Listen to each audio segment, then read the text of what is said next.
What's up guys, new haircut and a new video. Today is just gonna be puro Lightroom. You guys requested this. What do you want me to do on my next editing tutorial? And you wanted to see my process specifically in Lightroom. Throughout this video, I'm gonna show you my raw process as well as get into more features like the radial filter and the adjustment brush.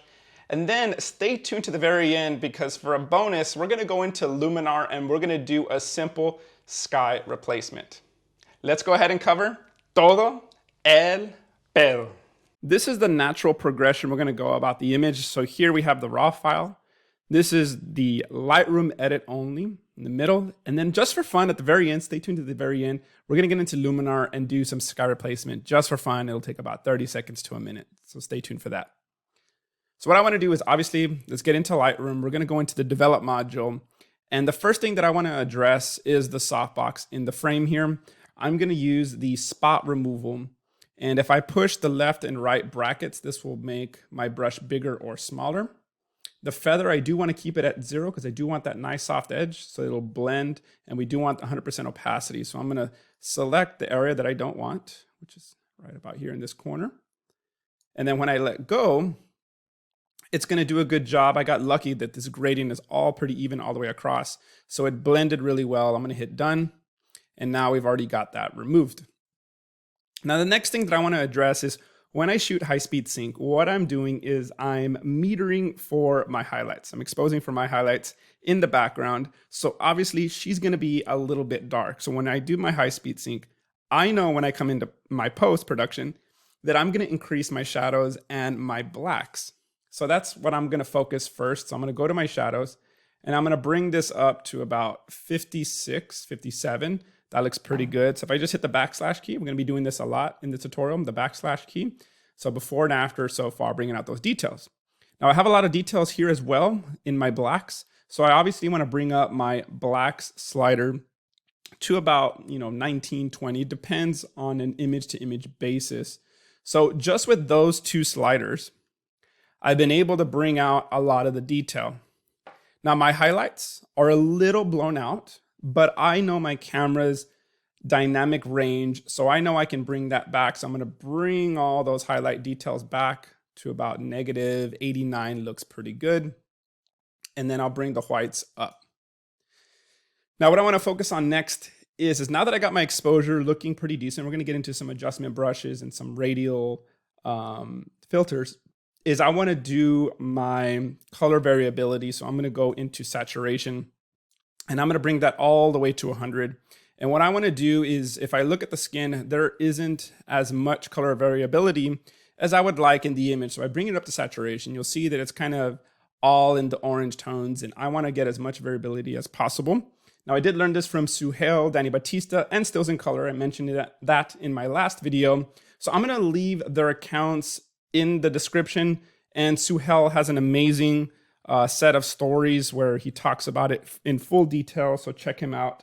So now what I need to do is under the temperature is I am going to bring this down until I get the variability in the color to what I think looks good. Now this is going to be different from image to image, but in this specific example, I'm thinking about 4719 looks good.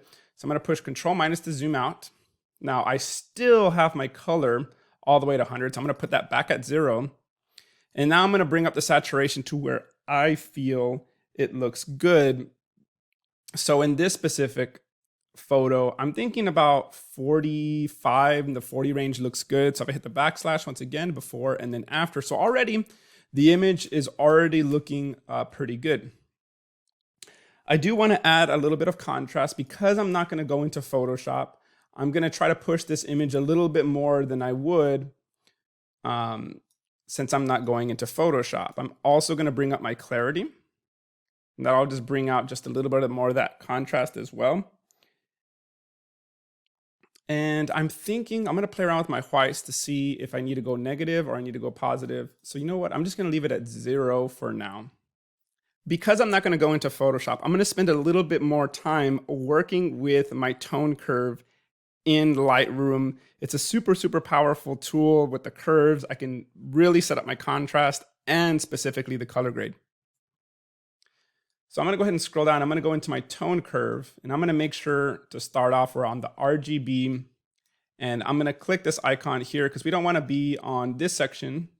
I want to be on the point curve. And what I'm gonna do is I'm gonna set up my contrast. So I'm gonna do the good old classic S curve. So I'm gonna bring up my highlights a little bit, and then I'm gonna bring down my shadows ever so slightly. And I'm gonna see if I can grab, I always struggle with this, so I apologize, is I'm gonna try to grab this little point here, and I'm gonna bring it in. So this is like my white, so I'm gonna drag that in right about here. And I'm gonna grab this point down here, which is my blacks. I'm gonna fade my blacks and then bring it in ever so slightly. And I am going to, let me undo that, delete. I'm gonna bring this up because now my exposure is a little bit low now. I'm gonna raise this up right about here, right about there looks good. So if I come back and I hit the before and then this is the after, bringing out that image pop just a little bit. Now I'm gonna go into the curve specifically. And if you see my other tutorials, you know I love doing the S curve with the red, green, and blues. Now I'm gonna try to get it exactly how I had it when I first edited this image. It's gonna be a little difficult to get those exact numbers. But basically what I did is I just added like a subtle S curve and I kind of tweak it to what looks good to my eye. So this is my red so far. I know right now it looks terrible. I got to go to all of them first. So I'm going to go into my greens and I'm going to do essentially the same thing. I'm going to raise this up and then I'm going to bring this down. And then this last adjustment, which is my blues, this should then kind of finalize the whole image, kind of bring it all together. Okay, so right about there looks pretty good. So if I hit the before and after, it's looking nice. I am gonna go back into my RGBs though, and I am going to bring up my shadows just a little bit there. So you kind of have to tweak these things, okay? So when you're going with the curves, it's not just like I set these points and then it's perfect. You got to train your eye because you notice there like the contrast was like really terrible after I did the red, greens, and blues. So I had to come back and tweak the overall tone curve of the RGB. And then I still might go back into the reds, greens, and blues and tweak that. So that's what I'm going to do right now. I'm going to go back and just double check and kind of tweak it so I get the colors that I'm trying to go for. And now I'm done with my tone curves. Let's take a look at the before and after of just the tone curve. So we're just specifically looking at what the tone curve did. This is the before and this is the after, adding that nice color pop, but also adding that nice color contrast as well. So as we're done already with the tone curve, I'm going to scroll down and I'm going to go into my hue. And I'm going to start tweaking some of these colors. We have some blues, we have some greens, and then we have the yellows here. And I typically like to turn my greens into the yellows. So what I'm going to do is I'm going to go to my yellows. I'm going to bring those up just a little bit to about 5. My greens, as I mentioned, I usually like them to go into the yellows. So as I drag this to the left, it's going to add yellow into it. So I'm going to switch it to about 73 is good. And then I'm also going to go into my aquas. I do want to make this sky a little bit more teal. So I'm going to go negative 21, 23, around this range. Looks fine. And then my blues, I'll go to about negative 13. Looks good. I'm also going to go into my saturation. And I'm going to remove a lot of the green. So it puts more attention on her because green's a primary color. Our eyes will typically go there first. So I'm going to try to reduce the saturation. I'm going to bring it about negative 80. And the oranges, because of that tone curve that I was setting up, it seems a little bit bright. So I'm just going to bring it down just a little bit. We're going to go about negative 3 to kind of tone it down just a little bit. And then the luminance, what this does is this is going to target the specific colors and specifically target the luminance values. Do I want the oranges to be brighter or darker? So for example, when I drag this up, you'll see that the skin gets brighter. And if I drag this to the left, it gets darker. So in this specific image, I'm probably going to go about let's go about 5. Looks fine. We're going to go into the reds and I'm going to add 2 and I'm going to type it in because more than likely I'm not going to get it right at 2. And then the aquas, which is going to be up here, I can determine if I want that darker or not. So it's not really doing much, but I'm going to put it at -9 for now. The blues, that's where it's at. It's going to be in the blues. So when I drag this down, you'll notice that I can bring it down a lot. So I think on this one, it's really adding that nice little, I guess you could say a vignette up there almost. I'm going to bring it down to about -20. And then the purples, I'm going to bring, there's a lot of purples actually in the dress that she's wearing for some reason. So I'm actually going to bring that up to about +8. And let's just take a look at what those adjustments did for this specific example. And you'll notice that it really drew away a lot of the attention from that grass. So the grass was very vibrant over here. Now you might decide, like, hey, you know what, Eli, I actually like the grass green. That's totally fine. Remember that these settings are all dependent on how you see things, okay? So keep an open mind when you're tweaking these numbers.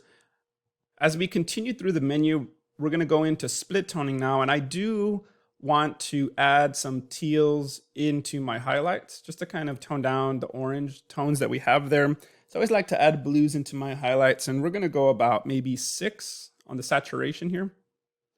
Yeah, 7 will be fine. And then the shadows, I'm gonna use about 33. I usually like to add warm tones into my shadows, and then I'll add about 11 on this. So before, just a subtle adjustment. Not gonna see much of a difference, but just a subtle adjustment. And then details, or sharpening, I should say. I'm gonna bring my details all the way up, and then I'm gonna bring my sharpening to about maybe 55, 54. Bring this down. I'm gonna put this about -0.5, and let's see how the sharpening looks. So if I click this is the before, and then the after, just subtle, nice little sharpening to the image. Now I don't think you guys can tell on the monitor because of the YouTube compression, but I am going to provide a raw file, and you guys can play around with these settings, and you guys can see the difference on your screen. So I'm going to kind of zoom out here. There we go. And we're going to keep going down, and then we're going to get into the vignette. So I'm going to add about -5, and I'm going to add a little bit of grain. I usually like a little grain in my images. 5's fine. And then the calibration. This is probably one of the most underrated sections in Lightroom or even in Camera Raw. You know, when I teach my one-on-ones, a lot of people, I've realized, don't mess with camera calibration, and it's such an underrated color grading section. So in here, I'm gonna go to the blue primaries, and I usually like to start from the bottom all the way up. So in the blue primaries, when I bring the saturation up, this really brings out a lot of great color detail. The only thing is that it really makes the oranges really strong. So you have to be careful with this one. So I'm gonna go about maybe to about 27 is fine. And then on the blue hue, you can kind of play around with this. I usually like to play around with these sliders and move them left to right to kind of see what they're gonna do. In this one, I went about maybe -14. And then on the greens, we can make the colors a little bit stronger, like as far as like the reds and the oranges. But like I said, you have to be careful. So I'm gonna go about 5. On the green hue, if I drag it to the left, this adds more yellows. And if I drag it to the right, it kind of makes it a little bit more kind of like the orange and teal kind of look. So on this one, I'm gonna go about maybe 8. If I can get there, 9 should be fine. And then the saturation, this one's very important. If you feel like you went too far with the color, well, on the red primary saturation, you can actually bring this down and kind of tone it down. So I like this slider a lot. So I'm always looking at, okay, when I brought my blue saturation up, did I go a little bit too far? And I'll cool it down. And I'll use the red saturation to tone it down. So on this one, I'm gonna go -4 on the saturation. Then on the hue, I'm gonna go about 4 on this one. So we'll go 3, looks fine. So let's actually take a look at the before and after, just that calibration. Just a small difference, but it's adding that nice little color pop. So let's just take a look at the before and after of what we've done so far. I'm gonna hit the backslash key. This is the before, and then the after. So before, and then the after. We're almost done with this image, and what I wanna do is I wanna use a little bit more effects like the graduated filter and the gradients to kind of really make this image come together. So what I'm gonna do now is I'm gonna come over here to the, I forgot what this tool's called, so I'm gonna just hover over it, see if it cooperates with me, and it's not, but I know it's some kind of gradient tool. So basically what I'm gonna do is I actually wanna darken up the sky just a little bit, so I'm gonna drag down and add that gradient, and I'm gonna come into my exposure, And I'm actually going to decrease the exposure to add just a little bit of darkness to the area at the top. So right about here looks pretty good. And maybe I can bring down the highlights just a little bit. There you go. Looks pretty good. And I do want to add a little bit of exposure to Julie's face. So what I'm going to do now is I'm going to use the radial filter. And what I'm going to do is I'm going to click, and then I'm going to drag so that I can specifically target where I want these adjustments to go, because we don't want global adjustments. I just want specifically to brighten up her face. So because I've done that, added that circle, I can come in here to my shadows, and I'm going to bring up my shadows. Now I think I need to invert it. There we go. I'm going to click invert. Wonderful. And now when I bring up the shadows, it's only going to do it to the inside. So right now it was doing it to the outside. I only want it to bring up the shadows and the inside of the circle that I drew. So what I'm going to do is I'm going to bring up my shadows to about maybe, let's go about 9, 14, and I think that looks pretty good. Yeah, right about there looks nice. I'm going to hit done. Just a small adjustment, but just to add just a little bit more light and a little bit more pop to the face, because that's where we want to draw the people's attention.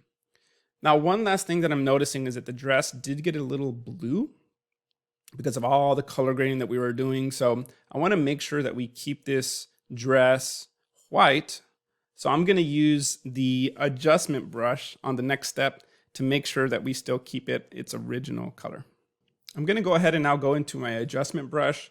Now what I need to do is I'm going to change this to temp right here. And I'm just going to leave it at 0 for now, because what I need to do first is I need to zoom in and just try my best to just make sure that I'm only brushing on the dress, so that when I make this adjustment, it's only going to affect that one area. So I'm going to hover over this little pin here, and it's doing a pretty good job there. Now for this specific example, I'm probably not going to be as perfect, just because I think you guys get the general idea. All I'm doing here is just I'm brushing so that this dress doesn't go from being white to all of a sudden a random blue. So if I spill a little bit outside of where I needed to, I apologize, but that looks pretty good there. So now that I've selected and brushed in where I want the temperature adjustment to be addressed, I am going to make my adjustment, and I'm going to add it to +14. So I'm going to go about +14. You know what? Let's go about 10. Looks about good. And I'm going to zoom in. And it is looking like a little yellow there. So I'm going to just bring it back just a bit. So I think 4 actually looks pretty good.